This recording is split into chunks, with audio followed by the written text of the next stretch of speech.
अंधेरे का मेहमान। रात के 3 बजे थे। एक वीरान हाईवे के किनारे खड़ी एक कार, जिसके ड्राइवर की गर्दन अजीब तरह से लटकी हुई थी। उसकी खुली आंखों में कुछ ऐसा था जो देखने वाले की आत्मा को कंपा सकता था। एक स्थिर, बेजान घूरना, जैसे उसने मरने से पहले कुछ इतना भयानक देखा हो कि उसकी आत्मा वहीं ठहर गई हो। पास ही झाड़ियों के बीच एक आदमी बेसुध पड़ा था, शेखर। उसकी धड़कनें तेज थीं, बदन कांप रहा था, पर सांसें चल रही थीं। उसके होश में आने से पहले ही उसके कानों में किसी के धीमे कदमों की आहट गूंजने लगी। तुमने बुलाया था, मैं आ गया।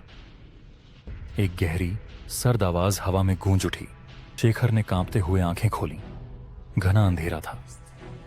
केवल गाड़ी की टूटी हेडलाइट से छनती हल्की रोशनी थी जो जमीन पर एक परछाई बना रही थी, लेकिन वहां कोई नहीं था। परछाई फिर भी हिल रही थी। कौन है? शेखर की आवाज लड़खड़ा गई। उसने सड़क के किनारे कुछ दूर खड़े आदमी को देखा। लंबा काला कोट पहने, सिर झुका हुआ, लेकिन उसका चेहरा बिल्कुल खाली, जैसे किसी ने खाल के नीचे से हड्डियां निकाल दी हों और केवल चमड़ी लटक रही हो। शेखर कांप उठा।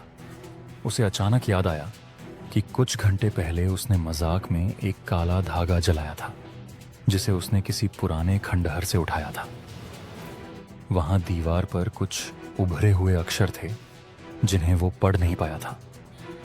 अब उसे लग रहा था कि उसने कुछ ऐसा कर दिया जो नहीं करना चाहिए था। आदमी धीरे धीरे आगे बढ़ने लगा।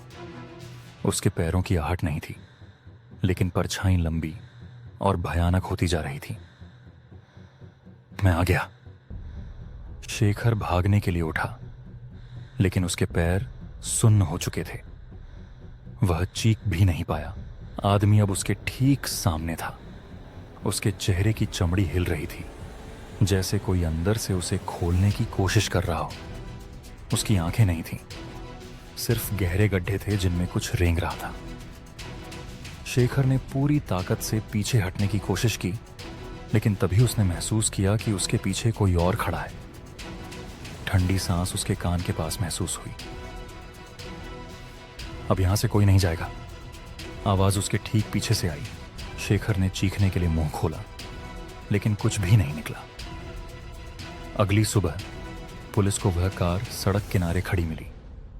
अंदर कोई नहीं था, लेकिन गाड़ी के शीशे पर अंदर से एक हाथ की छाप थी, उल्टी, जैसे किसी ने अंदर से बाहर निकलने की कोशिश की हो।